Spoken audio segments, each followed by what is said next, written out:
کہ ہم بھی اپنا کردار ویسا بنانے کی کوشش کریں جو رسول اللہ نے پیش کیا تھا۔ ہماری زبان سے لوگوں کو تکلیف نہیں پہنچنی چاہیے، ہمارے کردار سے کسی کو اذیت نہیں ہونی چاہیے، ہم معاشرے کے ایک پرامن شہری ہونے چاہیے۔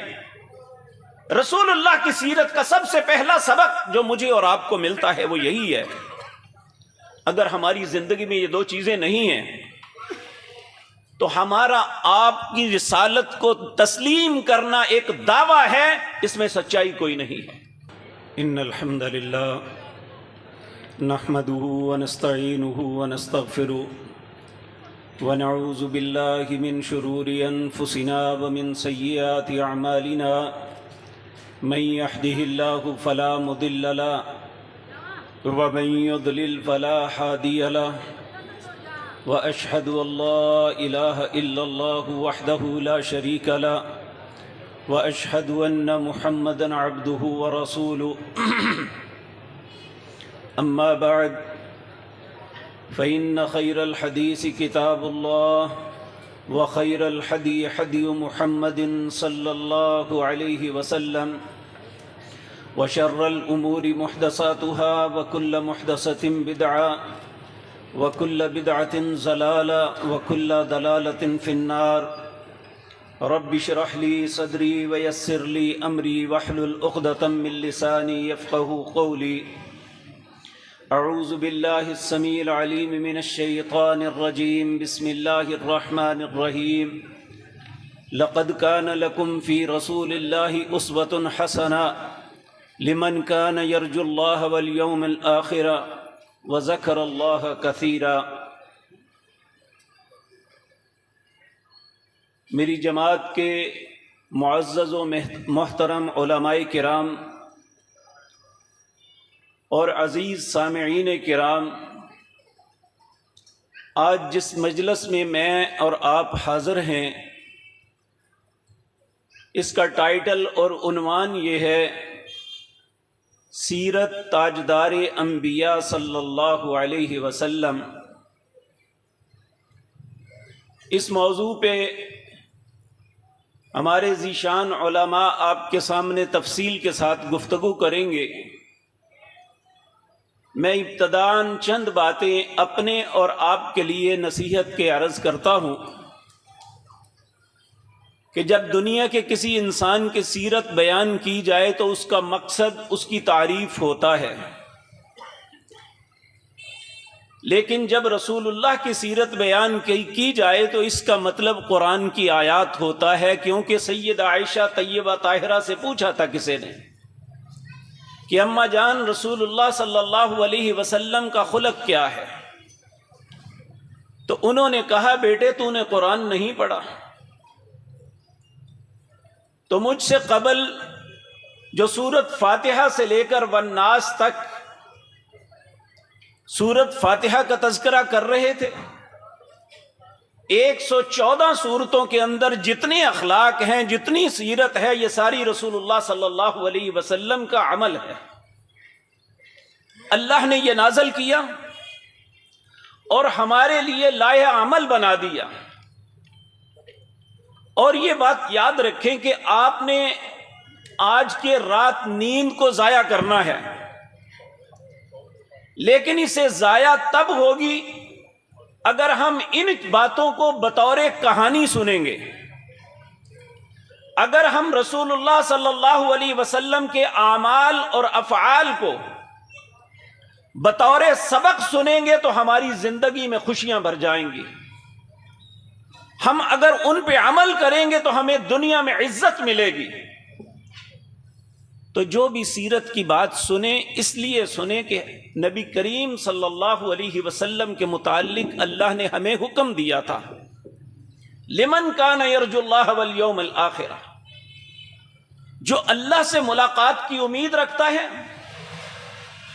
اور آخرت پہ امید رکھتا ہے، اس کے لیے ایک ہی زندگی کا رستہ ہے۔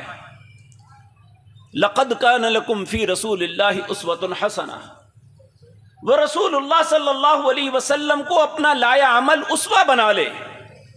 یہ وہ سکیچ ہے جس کے مطابق ہم نے زندگی گزار کے کامیابی کے رستے پہ چل رہا ہے۔ نبی کریم صلی اللہ علیہ وسلم کی زندگی کو 3 حصوں میں تقسیم کیا جا سکتا ہے۔ پہلا حصہ وہ ہے جو آپ کی پیدائش سے لے کر 40 سال تک، جب آپ کو نبوت نہیں ملی۔ دوسرا حصہ آپ کا مکی زندگی کا ہے، اور تیسرا مدنی زندگی کا۔ میں صرف نبوت سے پہلے آپ کی سیرت کے 2 پہلو عرض کروں گا۔ یہ بات یاد رکھے، دنیا کا کوئی بھی بچہ ایسا نہیں ہے جس سے نادانستہ غلطی نہ ہو۔ ہر بچہ اللہ نے پیدائش سے لے کر بلوغت تک ہر بچے پہ قلم اٹھا دی ہے، کیونکہ بچہ ہے، غلطی ہو جاتی ہے۔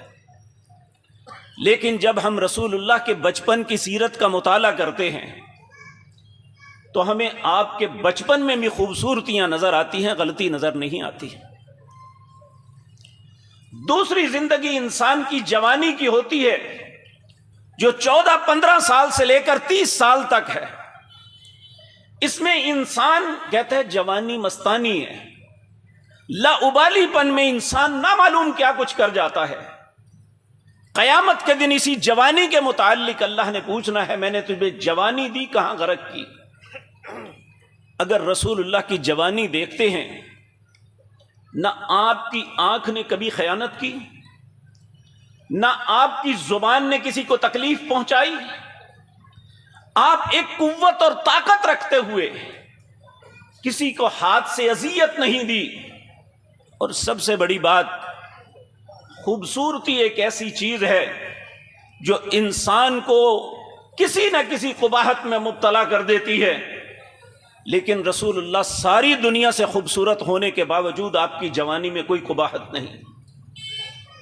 جب آپ 40 سال کے ہوئے، اللہ نے نبوت سے نوازا، تو آپ نے اپنی زندگی پیش کی تھی۔ ابھی کوئی آیتیں نہیں اتری سوائے 5 آیتوں کے۔ اقرا بسم ربک الذی خلق، خلق الانسان من علق، اقرا وربک الاکرم۔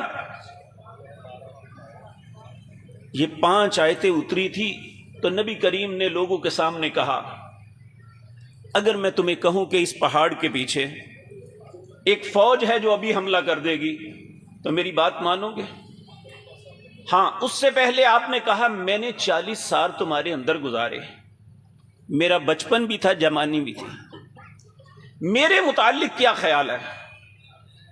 یہ ہر مسلمان کو یہ بات پلے باندھ لینی چاہیے کہ نبی کریم صلی اللہ علیہ وسلم کی بچپن اور جوانی کی سیرت کیا ہے۔ آپ جتنے بھی اہل مکہ تھے، ان میں آپ کے ہمجولی بھی تھے، آپ کے ہم عمر بھی تھے، وہاں آپ سے بڑی عمر کے لوگ بھی تھے، وہاں بچے بھی تھے، سب نے بیک زبان کہا، اس زبان سے ہمیشہ سچ سنا ہے اور کچھ نہیں سنا۔ اور دوسرا کہا، آپ جیسا امانت دار ہم نے کبھی نہیں دیکھا، آپ کی زندگی پہ ایک داغ بھی نہیں تھا جس کے متعلق کوئی شخص انگلی کر کے کہہ سکے۔ تو ہمارے لیے اسوہ کیا ہوا کہ ہم بھی اپنا کردار ویسا بنانے کی کوشش کریں جو رسول اللہ نے پیش کیا تھا۔ ہماری زبان سے لوگوں کو تکلیف نہیں پہنچنی چاہیے، ہمارے کردار سے کسی کو اذیت نہیں ہونی چاہیے، ہم معاشرے کے ایک پرامن شہری ہونے چاہیے۔ رسول اللہ کی سیرت کا سب سے پہلا سبق جو مجھے اور آپ کو ملتا ہے وہ یہی ہے، اگر ہماری زندگی میں یہ 2 چیزیں نہیں ہیں تو ہمارا آپ کی رسالت کو تسلیم کرنا ایک دعویٰ ہے، اس میں سچائی کوئی نہیں ہے۔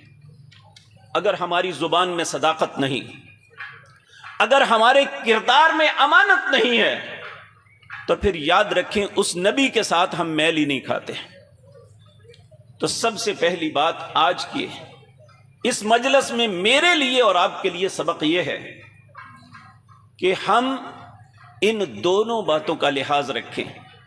نبی کریم صلی اللہ علیہ وسلم نے فرمایا، اللہ نے بولنے کے لیے ایک زبان دی ہے، اگر یہ اچھا بولتی ہے تو بولنے دو، وگرنہ اس کو روکنے کے لیے اگر برا بولتی ہے تو 2 ہونٹ دیے ہیں، اسے بند کر دو۔ آپ نے فرمایا 2 چیزوں کی ضمانت مجھے دے دو، میں جنت کی ضمانت دیتا ہوں۔ ایک 2 ہونٹوں کے درمیان اپنی زبان کی ضمانت دے دو، ایک اپنی شرمگاہ کی ضمانت دے دو، میں جنت کی ضمانت دیتا ہوں۔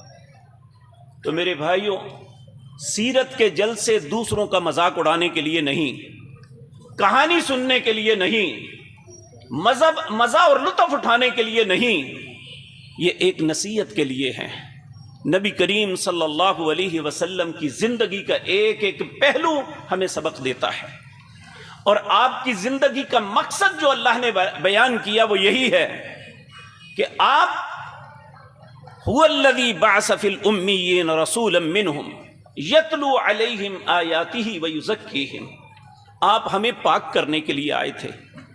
جن لوگوں نے آپ کی باتوں کو سن کے عمل کیا وہ دنیا میں پاک ہو گئے اور دنیا میں عزت پا گئے، اور اللہ کے ہاں بھی عزت پہ ہوں گے۔ اگر ہم بھی اس رستے پہ چلیں گے جو رستہ رسول اللہ نے ہمارے لیے متعین فرمایا تھا، تو پھر ہمارے لیے بھی کامیابی کے سارے رستے ہیں، وگرنہ سننا سنانا عمل نہ کرنا یہ بہت ہی بری بات ہے۔ اللہ نے اہل تورات کے متعلق بڑی سخت بات فرمائی، مثل الذین حملوا التوراۃ ثم لم يحملوها كمثل الحمار يحمل اسفارا۔ اللہ ایسی بدبختی سے امت اسلام کو محفوظ رکھے، جو ہم قرآن سے سنیں یا رسول اللہ کی سیرت سے سنیں اس پہ اللہ ہمیں عمل کی بھی توفیق عطا فرمائے۔ اقول قولی ھذا واستغفر اللہ۔